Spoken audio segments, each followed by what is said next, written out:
انسان کو اپنی زندگی حقیقت کے آئینے میں گزارنے کی کوشش کرنی چاہیے۔ بہت ساری خوش فہمیوں سے، بہت ساری غلط فہمیوں سے اور بہت سارے دعووں سے اپنے آپ کو بچا کے رکھنا چاہیے۔ اللہ تعالیٰ کی رحمت پر امید رکھنا، نبی پاک صلی اللہ تعالیٰ علیہ وسلم کی شفاعت کی امید رکھنا، نیک اور صالحین کی نسبت کی امید رکھنا، یہ برا نہیں، یہ بڑا ہی بہترین ہے، یہ بڑا ہی خوبصورت عمل ہے، اس کی بہت ساری برکات ہیں۔ لیکن کسی غلط فہمی کا شکار ہو جانا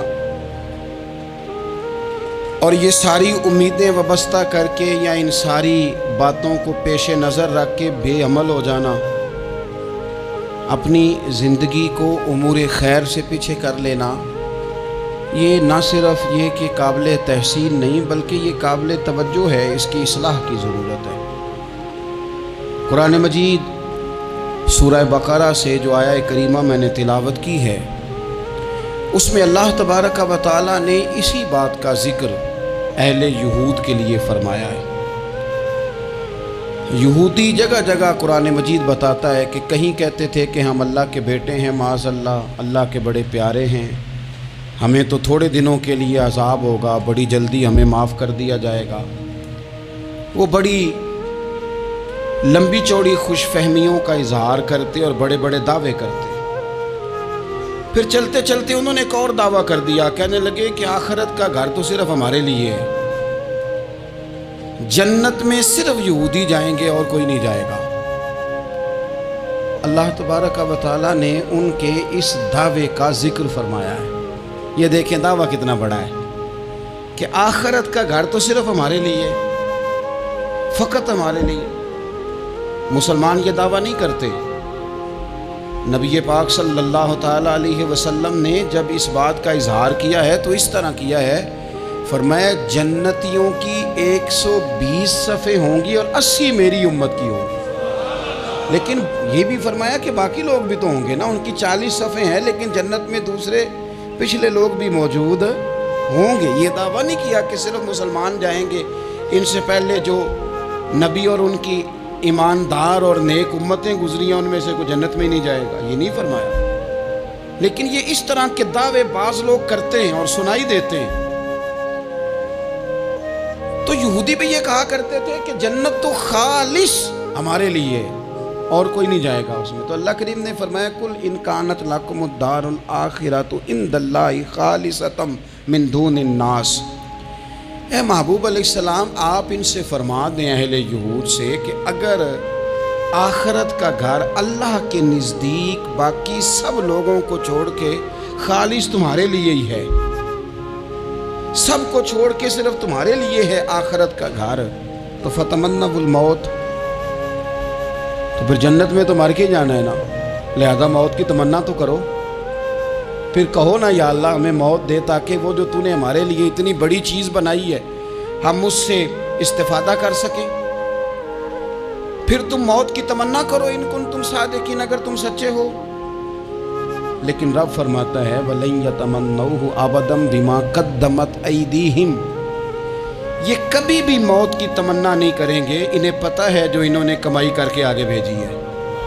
یہ موت کے دعوے کریں گے کہ جنت میں صرف ہم ہی جائیں گے، لیکن کبھی بھی موت کی تمنا، یہ کبھی موت کی تمنا نہیں کریں گے، اس لیے کہ انہیں پتہ ہے کہ ہم نے آخرت کے لیے کیا۔ یہ جو بہت سارے لوگ کہتے ہیں نا میری نسبت اور میری بات اور بلے بلے سارا کچھ میں ہی ہوں، تو ان سے کہو پھر سارا پیسہ کوٹھی پہ ہی لگائے جاتے ہو، پھر تو جنت تمہارا انتظار کر رہی ہے، پھر یہاں اتنے خرچے کرنے کی تمہیں کیا مشکل پڑی ہوئی۔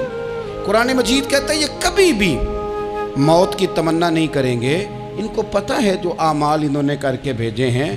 واللہ علیم بالظالمین، اللہ ظالموں کو جانتا ہے، اللہ کو خبر ہے۔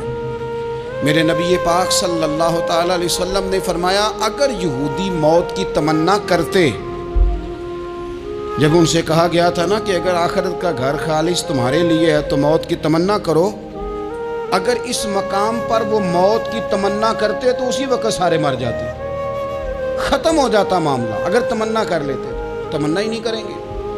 خوش فہمیوں میں مبتلا ہونا، بڑی بڑی باتیں کرنا، بڑے بڑے دعوے کرنا، بڑے بڑے تذکرے کرنا، بڑی بڑی اعلانیہ گفتگو کرنا اور اپنے ہی خیال میں بڑا کچھ بن جانا، یہ سنجیدہ لوگوں کا طریقہ نہیں۔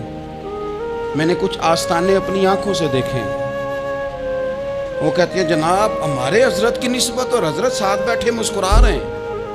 اتنی دیدہ دلیری تو نہیں ہونی چاہیے، آپ اپنے سامنے سارا کچھ اپنے آپ کو کہلوا رہے ہیں۔ شیخ ہلکا ہلکا مسکرا رہے ہیں، ان سے پوچھیں تو کہتے ہیں نہیں میں تو نہیں کہتا، تو آپ کہتے نہیں تو منع کیوں نہیں کرتے؟ آپ خوش فہمیوں میں، نعت خواں کھڑا ہوا ہے تو اس نے نسبت کی بات شروع کیا تو اللہ جانے وہ کدھر کا کدھر پہنچ گیا ہے۔ میں کہتا ہوں کون انکار کر رہا ہے نسبت کے فیض کا؟ کون منکر ہے؟ یہی تو باعث نجات ہے ہمارے لیے امیدیں۔ لیکن یہ کہ خوش فہمی میں مبتلا ہو جانا اور اس طرح کے بڑے بڑے دعوے کرنا، اور پھر بہت ساری خوابیں آتی ہیں لوگوں کو اور خوابوں کی بنیادوں پر بڑا کچھ بنتا ہے۔ تو میں کہتا ہوں جناب خواب میں تو میں کہہ دوں آپ سے خواب میں کہ میں رات کا صدر بن گیا ہوں تو آپ کو کوئی اعتراض ہے؟ میں خواب میں بنا ہوں، آپ کو اس میں کیا اختلاف؟ حقیقت کی زندگی میں آئیں، حقیقت کی زندگی میں جتنے لوگ نیک ہیں، پرہیزگار ہیں، دعویٰ ہے غلامی کا، دعویٰ ہے نسبت کا، فلانی شے کا، تو پھر بھئی آپ نے اتنا مال کاہے کو جمع کر لیا ہے؟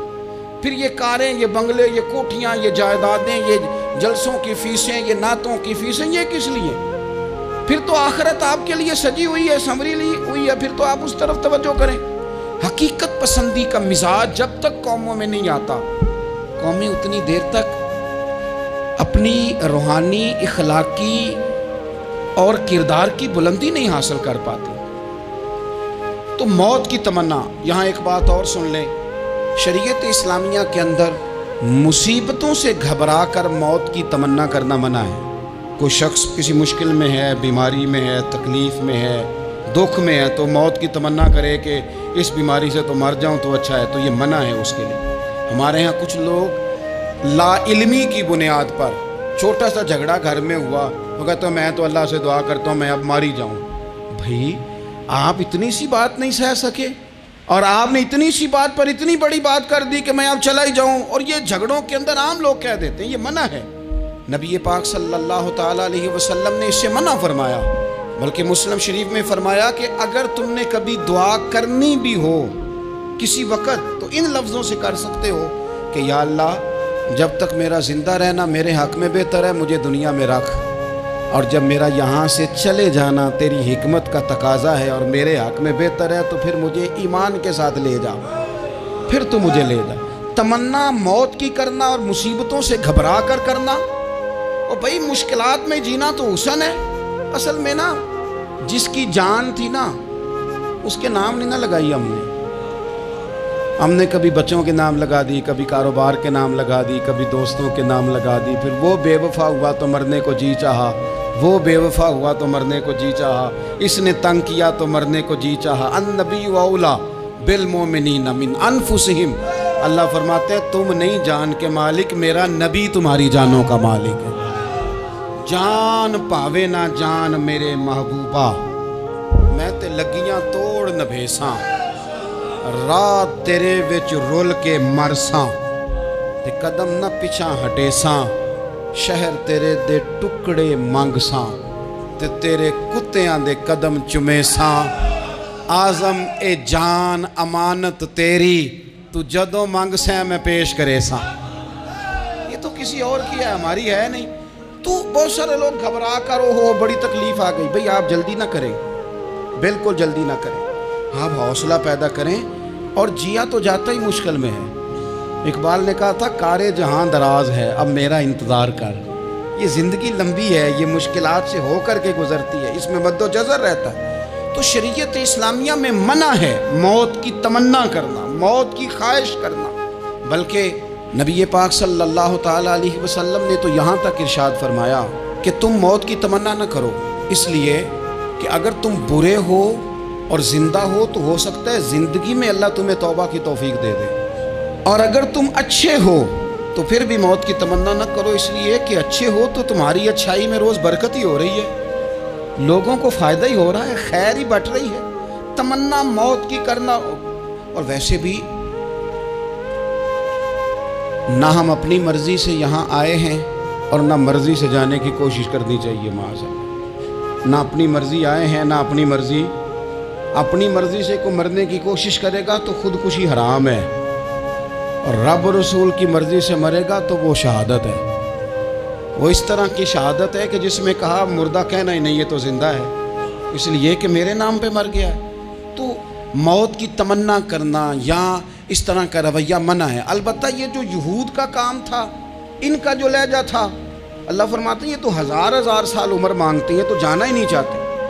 کچھ لوگ لمبی عمر کے حریص ہوتے ہیں، اس کی وجہ یہ ہوتی ہے کہ آخرت کے لیے کام نہیں کیا، آخرت پر اس طرح کا یقین نہیں، اس طرح کا مزاج نہیں، دنیا داری کا مزاج بن گیا، بہت سارا مال جمع کر لیا، بڑے بنگلے بنائے، اتنی مشکل دنیا داری کٹھی کی، اب چھوڑ کے مر جائیں۔ ان لوگوں کا مرنے کو دل ہی نہیں کرتا، کوئی ارادہ ہی نہیں ہے، بالکل نہیں دنیا چھوڑنا چاہتے، محنت سے کٹھی کی ہے، اتنے لاؤ لشکر بنائے ہیں، اب کیسے چھوڑ جائیں۔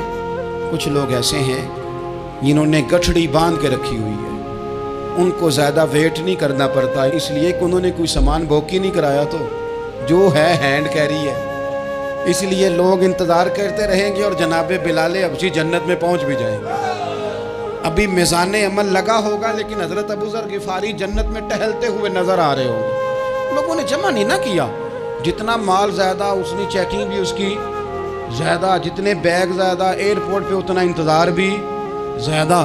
ہینڈ کیری والے کو کوئی مسئلہ اسی کسے دے کچھ بھی نہ لگ دے تے نہ کوئی ساڈا دردی، بھئی مال کا ہے کا تو حساب کا ہے کا۔ مولا علی شیر خدا کرم اللہ تعالی وجہہ الکریم سے کسی نے کہا ہم گنجائشیں تلاش کرتے ہیں نا، اور شریعت کی گنجائش اختیار کرنے میں حرج بھی کوئی نہیں ہوتا، شریعت گنجائش دیتی ہے، مال جائز ہو آپ کو تو آپ اس کو استعمال کریں، بڑا مکان بنائیں، بڑی جائیداد خریدیں، بڑی گاڑی میں سفر کریں، مہنگا موبائل خریدیں، اچھے کپڑے پہنے، کوئی منع نہیں کرتا۔ لیکن جو حضور کا مزاج ہے، جو سرکار نے اپنے لیے پسند کیا، وہ یہ ہے کہ سویرے روٹی کھانی ہے، شام کو فاقہ کرنا ہے۔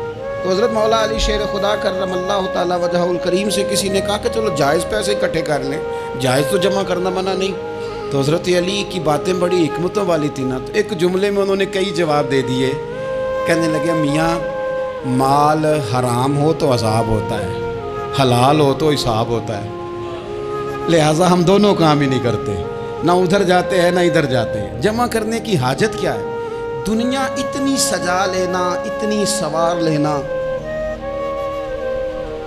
بڑا ٹھنڈا اے سی چلتا ہے ہمارے کمروں میں، کھلی آنکھوں سے لوگ بستر سے اٹھ نہیں پاتے، آنکھیں کھل گئی ہیں، الارم بج گیا ہے، لیکن وہ بہت مزے کی پسند کی روٹی رات کھائی تھی، اپنی مرضی کا کھانا کھایا تھا، پیٹ بھر کے کھایا تھا، مرضی کے مشروبات پیے تھے، ٹھنڈے کمرے میں آرام ہے، کھل گئی ہے آنکھ، موٹے الارم نے آواز دیا اٹھو، لیکن یہ غفلت ہے نا، دنیا جمع کر لی ہے نا ساری۔ میں آپ کو صحیح بتاتا ہوں، اگر یہ ساری آسانیاں نہ ہوں، دقتیں ہوں، تو کچھ رات کو ہمیں تھوڑا پسینہ بھی آئے تو بار بار آنکھ کھلے، یہ مچھر کبھی نہ سونے دے تو بار بار آنکھ کھلے، یہ تن آرام پسند نہ ہوں تو کچھ اٹھیں، کچھ رات کو گرمیوں کی چھوٹی راتوں میں بھی تہجد پڑھی جا سکے۔ لیکن اقبال کہتے ہیں لہو مجھ کو رلاتی ہے جوانوں کی تن آسانی، یہ تن آسان ہو گئے، مزاج نہیں رہا ہمارا، ہمیں آرام چاہیے، سکون چاہیے۔ آپ یقین کریں کبھی کبھی میں حیران ہوتا ہوں، رونا آتا ہے اپنی اگلی نسل پر، رونا آتا ہے، یعنی بچے مدرسے میں پڑھنے والے، چونکہ وہ اے سی والے گھر سے اٹھ کے آتے ہیں، مدرسے میں پڑھنے والے بچے کہتے ہیں جناب وہ کچھ گرمی زیادہ ہے تو میری کچھ طبیعت برداشت نہیں کرتی، تو میری اماں نے کہا تھا 4 چھٹیاں لے لو، یہ موسم ٹھیک ہو جائے گا تو پھر سے تعلیم ہو جائے گی۔ تو غور سے چہرے دیکھتے ہیں تو ہم کہتے ہیں یار اگر کل کو ہمیں جہاد پہ جانا پڑا تو ہم لوگ جائیں گے، ہم میدانوں میں نکلیں گے، ہم وہ لوگ ہیں جو سختیاں برداشت کریں گے، یہ والے لوگ ہیں جو میدان میں جائیں گے جو 1 منٹ کے لیے اتنی دنیا جمع کر لی، مرنے کو جی نہیں چاہ رہا۔ حضرت شاہ فرید الدین عطار رحمۃ اللہ علیہ کہتے ہیں میں بڑا مہنگا کاروبار کرتا تھا، عطر بیچتا تھا، مہنگا کاروبار ہے نا، عرب شریف کے اندر آپ جائیں تو جہاں سونے والی دکان ہوتی ہے اس کے ساتھ خوشبو والی دکان ہوتی ہے، مکہ مکرمہ میں دیکھ لیں، مسجد نبوی میں دیکھ لیں، مہنگا کاروبار ہے یہ، اور اب میرا بزنس تھا، کاروبار تھا۔ تو آپ فرماتے ہیں کہ ایک دن ایک بزرگ آ گئے، انہوں نے ایک شیشی دیکھی، خوشبو سونگی، دوسری، تیسری، چوتھی،